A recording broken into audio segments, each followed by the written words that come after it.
আমি প্রিয়াঙ্কা, আমার চ্যানেলের নাম প্রিয়াঙ্কা এসআর লাইফস্টাইল। যারা ফেসবুক থেকে দেখছো প্রিয়াঙ্কা এসআর। তো আজকের আমি এসেছি কালী হনুমানজির মন্দির। এটা হচ্ছে রাজস্থান হাওয়া মহলের পাশে।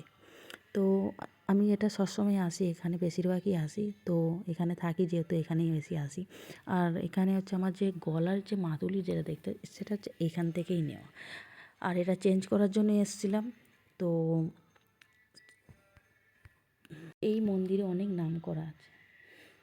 তারপর আছে অনেক বড় বড় সেলিব্রিটিরাও আসে। আর এখানে তাবিজ বড় ছোট সবাইকেই দেওয়া হয় আর ঝাড়ানো হয়। এইখানে ঝাড়ানোর লাইন আছে। আমি তো ঝাড়াতেই পারিনি, কিন্তু মাদুলি নিয়েছি আর পুজো দিয়েছি।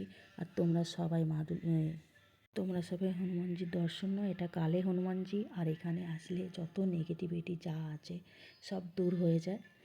আর অবশ্যই তোমাদের মধ্যে যদি নেগেটিভিটি থাকে না, সেটা হচ্ছে মন্দিরে আসলেই তোমরা বুঝতে পারবে। আর খুব জাগ্রত, আর ভালোভাবে দর্শন নিয়ে নাও। আর আমার চ্যানেলটা সাবস্ক্রাইব, ফেসবুক থেকে দেখছো ফলো করে নিও।